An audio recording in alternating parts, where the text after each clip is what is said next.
नमस्कार, आप देख रहे हैं न्यूज 24 में आपके साथ पूजा राठौर शर्मा। तो बुलेटिन की शुरुआत करेंगे इस वक्त की दो बड़ी खबरों के साथ।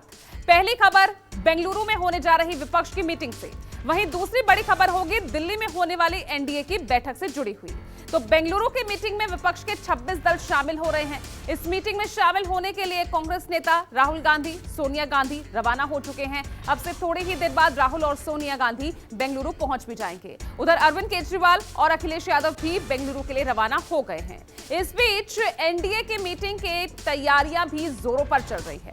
एनडीए की मीटिंग में खुद पीएम मोदी मौजूद रहेंगे। एनडीए की इस मीटिंग में करीब 30 दलों के शामिल होने का दावा किया जा रहा है। उधर बेंगलुरु की सड़कें विपक्षी नेताओं के पोस्टर से पटी पड़ी है। तस्वीरें आप देखिए। विपक्षी दलों के समन्वय को लेकर दूसरी बैठक बेंगलुरु में होने जा रही है और इसको लेकर सभी तैयारियां पूरी हो चुकी हैं।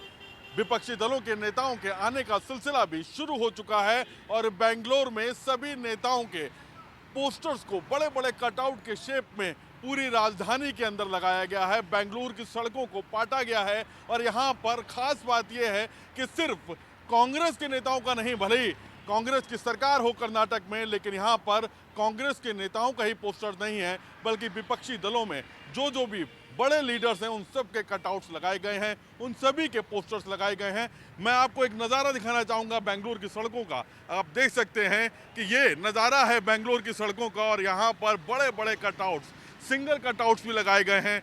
इसके अलावा सभी दलों के जो नेता शिरकत करेंगे इस बैठक में, उन सब के पोस्टर्स भी लगाए गए हैं। पूरी कोशिश ये दिखाने की कि हम सब साथ में हैं और नारा भी दिया गया है, यूनाइटेड वी स्टैंड, यानी हम सब साथ में हैं और एनडीए के खिलाफ इस बार 2024 की लड़ाई में हम सब साथ में रहेंगे।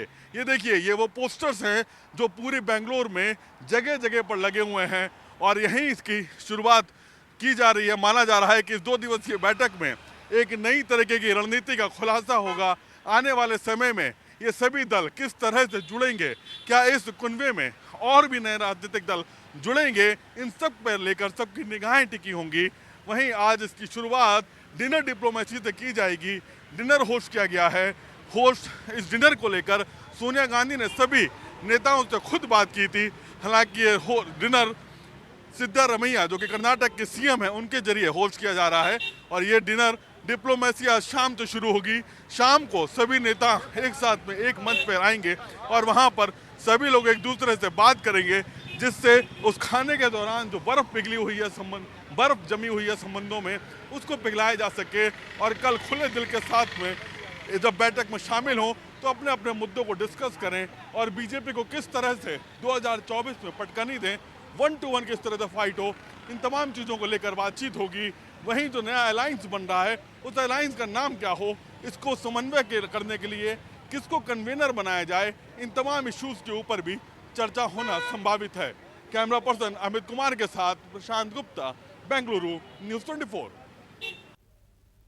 और चलिए अब सीधा बेंगलुरु का ही रुख कर लेते हैं। प्रशांत गुप्ता हमारे साथ सीधा जुड़ गए हैं। प्रशांत, आज सभी की नजर आज क्या अगले 2 दिन बेंगलुरु पर ही टिकी हुई है?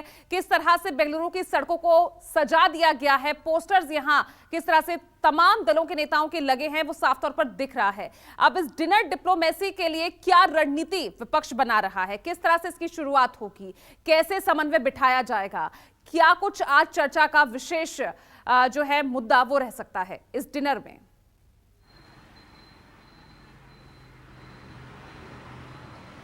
देखिए, बैठक तो कल सुबह होनी है। कल 11 बजे से बैठक का सिलसिला चलेगा और 4 बजे के आसपास में उस बैठक में क्या निर्णय निकला और आगे की रणनीति क्या तय हुई है, वो 26 दलों के सभी नेता एक साथ में आके प्रेस कॉन्फ्रेंस करेंगे और उसके बाद रणनीति का खुलासा होगा। लेकिन फिलहाल आज एक दिन पहले जो डिनर रखा गया है, वो जैसा कि मैंने पहले भी अपने रिपोर्ट में दिखाया था और बताया भी कि जो बर्फ जमी हुई है संबंधों में, उसको पिघलाने की कोशिश होगी, जिससे खुले दिल के साथ में कल जब बैठक हो तो सभी लोग एक साथ में आएँ और अपने अपने इश्यूज़ पे बात करें। जैसे जो बर्फ जमी हुई थी वो आम आदमी पार्टी और कांग्रेस के बीच में जमी हुई थी। केंद्र सरकार के अध्यादेश के खिलाफ कांग्रेस का पार्लियामेंट में क्या रुख होगा, इसको लेके 23 जून को काफ़ी गहमा गहमी हुई और अरविंद केजरीवाल पटना की बैठक से उठ के चले गए थे, प्रेस कॉन्फ्रेंस तो भी शामिल नहीं हुए। तो उसको उस बर्फ को पिघलाने की कोशिश की कांग्रेस ने। बड़ा दिल दिखाते हुए साफ कहा कि हम आपका अध्यादेश पे राज्यसभा में आपका सपोर्ट करेंगे। अरविंद केजरीवाल भी आ रहे हैं, भगवत मान को भी साथ में लेकर आ रहे हैं। वहीं ममता बनर्जी, जिसमें पंचायत चुनाव को लेकर कांग्रेस की जो स्टेट यूनिट है वो लगातार हमलावर रही, लेफ्ट पार्टीज ममता बनर्जी के ऊपर हमलावर रही, पंचायत चुनावों की हिंसा को लेकर लगातार मुद्दे उठाते रहे। ऐसे में ममता बनर्जी कहीं ना कहीं नाराज थी, लेकिन सोनिया गांधी ने खुद उनसे बातचीत की। पिछले 10 दिनों से उनके पैर में चोट है, सार्वजनिक फंक्शन में दिखाई नहीं दे रही हैं, लेकिन वो भी अपने भतीजे अभिषेक बनर्जी के साथ में आ रही हैं। ऐसी तमाम राजनीतिक दलों को जोड़ने की कोशिश की जा रही है, जैसे MDMK, KDMK, ये तमिलनाडु की जो पार्टीज हैं, ये 2014 में बीजेपी के साथ में थी, NDA के अलायंस में 2014 का चुनाव लड़ी थी, लेकिन इस बार ये भी विपक्षी दलों के साथ में आ रही हैं।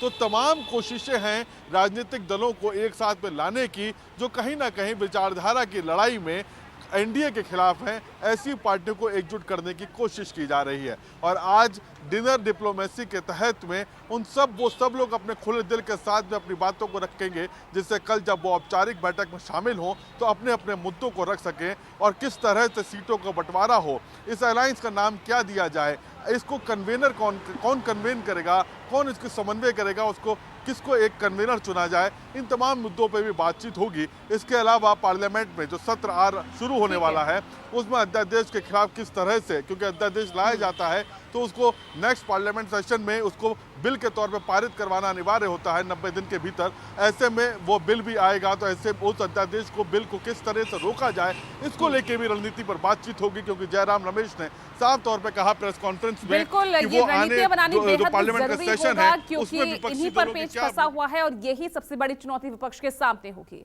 तो बेंगलुरु में आज शाम होने वाली डिनर से पहले विपक्ष के तमाम दलों ने एक ही सुर में बीजेपी पर हमला बोल दिया। कांग्रेस नेता जयराम रमेश ने कहा कि लोकतंत्र पर सरकार की ओर से किए जा रहे हमले के खिलाफ 26 पार्टियां एकजुट हुई है।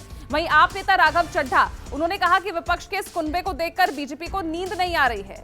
समाजवादी पार्टी के नेता रामगोपाल यादव, उन्होंने कहा कि यह मीटिंग 2024 की दिशा को तय करेगा। सुनिए जरा क्या कुछ कहा। पहले भारत जोड़ो यात्रा से बौखलाई गई थी बीजेपी, अभी जो पटना में 24 पार्टियां आई थी। देखिए, पटना में 24 पार्टी थे, बेंगलुरु में 26 हैं। हाँ, first it was 24 in Patna, it is 26 इन बेंगलुरु। जो ये एक लाइक माइंडेड पार्टीज का एक कुनबा बना है, आज ये देखकर भाजपा को नींद नहीं आ रही है। भाजपा डरी हुई है और कल की जो गतिविधियां हैं वो ये साफ कर रही हैं कि मोदी जी 2024 में वापस नहीं आ रहे हैं। आपको लगता है आज के बाद से राजनीतिक की दिशा बदल जाएगी पूरी, और 24 के लिए आप लोगों के लिए फायदेमंद रहेगा? 24 की दिशा बदलेगी 100%, 99 भी नहीं। प्रचार था कि एक तरफ मोदी जी अकेले हैं, मोदी जी को हराने के लिए विपक्ष की बैठकें हो रही हैं, इतने विपक्ष की पार्टियां इकट्ठी हो रही हैं। ऐसा नहीं है, क्योंकि एनडीए के पास भी बहुत गठक दल हैं। छोटी छोटी पार्टियां, क्षेत्रीय पार्टियों को लुभाने में भारतीय जनता पार्टी भी लगी है। तो ना तो मोदी जी अकेले हैं, ना विपक्ष अकेला है। तो वहीं अखिलेश यादव भी बेंगलुरु में होने वाली विपक्ष की इस मीटिंग में शामिल हो रहे हैं। उससे पहले उन्होंने ट्वीट किया, वो आपको दिखाते हैं कि क्या कुछ कह रहे अखिलेश यादव इस ट्वीट के जरिए। उनका साफ तौर पर कहना है कि कर्नाटक आना हमेशा ही बहुत अच्छा लगता है, लेकिन क्योंकि अपनी जिंदगी के कई चैप्टर्स यहाँ पढ़े हैं, अब यहाँ से देश का एक और ऐतिहासिक चैप्टर हम लिखेंगे। हिस्ट्री यहाँ से जुड़ी है, फ्यूचर भी जुड़ेगा। ये ट्वीट अखिलेश यादव की तरफ से किया गया। वहीं आप देखिए, अब विपक्षी एकता को लेकर बीजेपी भी कहां चुप रहने वाली है। बीजेपी नेता मुख्तार अब्बास नकवी, उन्होंने पलटवार किया है। नकवी ने कहा कि कांग्रेस अपने सहयोगियों को धोखा देती है। मिशन 2024 के लिए बीजेपी पीएम मोदी के नेतृत्व में 350 सीटों का आंकड़ा पार करेगी। तो ये पलटवार मुख्तार अब्बास नकवी, बीजेपी नेता, उन्होंने किस तरह से पलटवार किया है कांग्रेस के बयान पर। बीजेपी के वरिष्ठ नेता मुख्तार अब्बास नकवी मेरे साथ हैं। नकवी जी, विपक्ष की बैठक बेंगलोर में है और पटना में जो कुनबा था उससे बड़ा हो गया है उनका कुनबा, क्या कोई चुनौती देखते हैं? देखिए, 24 के चुनावी चूल्हे पे जो ख्याली खिचड़ी है वो खानदानी खुरचल साबित होगी। मैं इसलिए कह रहा हूँ कि 24 के चुनावी चूल्हे की ख्याली खिचड़ी खानदानी खुरचल साबित होगी कि अभी तो इनका आगाज़ है। अब आगाज़ इतना जो है वो खूबसूरत है तो अंजाम कितना बदसूरत होगा इसका आप अंदाज़ा आसानी से लगा सकते हैं। क्योंकि दिक्कत ये नहीं है, ख्वाहिशें एक हैं और ख़ानदान अनेक हैं, तो इसलिए जो है वो सपने एक हैं, मुंगेरी अनेक हैं, एक अनार 100 बीमार। इसलिए अभी तो इनको यही नहीं तय कर पा रहे हैं कि इनका जो है वो मोहरा चेहरा कौन होगा, मोहरा कौन होगा, गठबंधन का नेता कौन होगा, नेतृत्व क्या होगा, नीतियाँ क्या होगी। चारों तरफ कन्फ्यूज़न और कंट्रडिक्शन है। उससे भी एक इम्पॉर्टेंट है कि आप अगर देखें तो इनकी ख्वाहिशें, मैं तो एक शेर कहता हूँ ना कि हज़ारों ख्वाहिशें ऐसी कि हर ख्वाहिश पे दम निकले, बहुत निकले मेरे अरमान लेकिन फिर भी कम निकले। तो ख्वाहिश जो है जब जिसकी एक हो और ख़ानदान अनेक हो उस ख्वाहिश को हासिल करने वाला, तो उनका हश्र यही होगा। भारतीय जनता पार्टी और नरेंद्र मोदी जी का जहाँ तक सवाल है, नरेंद्र मोदी जी गठबंधन के मामले में जांचे परखे खरे लीडर हैं। 2014 में या 2019 में बीजेपी को पूर्ण बहुमत मिला, लेकिन हमने गठबंधन के साथियों को लेकर के सरकार चलाई। इधर मल्लिकार्जुन खड़गे, उन्होंने पीएम मोदी पर वार किया। विपक्षी एकता से घबरा रही है बीजेपी, 30 पार्टियों को क्यों इकट्ठा कर रहे हैं पीएम मोदी? पीएम विपक्ष पर अकेले भारी तो बैठक क्यों? बीजेपी एनडीए की 30 पार्टियों के नाम बताएं। ये मल्लिकार्जुन खड़गे तमाम सवाल कर रहे हैं। सारे अपोजिशन को अकेले ही भारी है, तो मैं एक ही काफी हूँ बोले, तो फिर क्यों 30 पार्टियों को जमा रहे? और वो 30 पार्टी के नाम तो बताओ आप। हम जो कर रहे हैं वो देख के वो घबरा गए हैं, और घबरा कर वो जो पार्टियां में एक टुकड़ा हुआ था, 2 टुकड़े हुए थे, 3 टुकड़े, सबको जमा रहे और उनको जमा के वो अपनी संख्या उसमें भारी संख्या दिखाने की कोशिश कर रहे।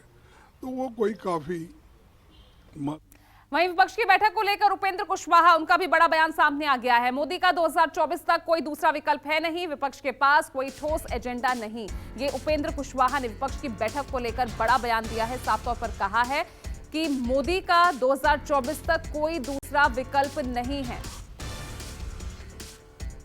अपनी किलेबंदी की कोशिश है तो उसमें विपक्ष के लोग कर रहे हैं, लेकिन विपक्ष की स्थिति दिखावे के लिए भले लोग कोशिश में हैं कि एकता की बात दिखे, लेकिन सच में आपस में जिस तरह से मीटिंग करते हैं और मीटिंग के बाद बाहर जाकर बोलते हैं एक दूसरे के खिलाफ, तो इससे तो सीधा सीधा है कि सब लोगों के मन में जो भी विपक्ष के लोग हैं सिर्फ सत्ता की कुर्सी दिख रही है, मोदी हटाओ, इसके अलावा कोई उनका एजेंडा तो है नहीं।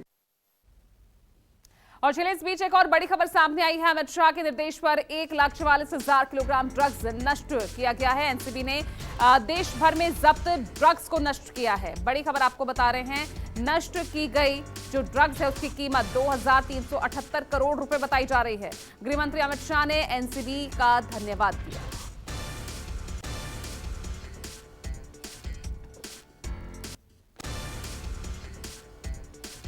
मैं सभी राज्यों के मुख्यमंत्रियों को और उपराज्यपालों को निवेदन करना चाहता हूं कि ये एक ऐसा कदम है जिसको राज्यों ने भी अपने राज्यों में आगे बढ़ाना है। जितनी इंफॉर्मेशन हम स्कूलों तक, जिला तंत्र तक और सारे एनजीओ तक पहुंचाएंगे, हमारी ये लड़ाई मजबूत होगी।